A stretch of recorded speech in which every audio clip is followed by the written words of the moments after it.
Hi guys, Amanda here from softwaredive.com. What to do if you got an unavailable iPhone without timer or the Forgot Passcode option to reset it? Caused by 10 failed passcode attempts in total, the iPhone got permanently locked. In this video, I will show you 2 ways to get this iPhone out of unavailable mode. The first way is to restore it in Finder. If you have a Mac running on macOS Catalina or later, firstly turn off your iPhone. Let it turn off completely.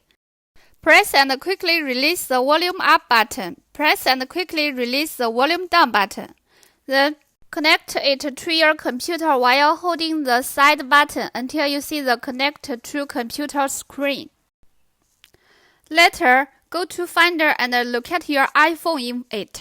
When the window pops up, click Restore. Later, when it pops up, click Restore and Update. Then you only need to wait for the Hello screen appears to set it up. If the first method is not available for you, you still have another perfect way. Using SD iPhone Unlocker app, you can unlock it without any hassle. After purchasing the app from the software menu, you will get the registration code.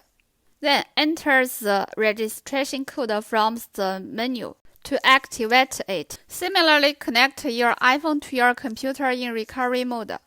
On the home screen, hit Wipe Passcode. This method will also erase the data. Check your iPhone information on this page. Then click Start. Enter 4 zeros to start the unlocking process.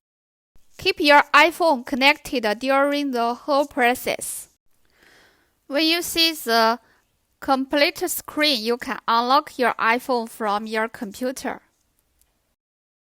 This security lockout iPhone running on iOS 17 is unlocked successfully by the app. When you see the Hello screen, disconnect it from your computer and set it up.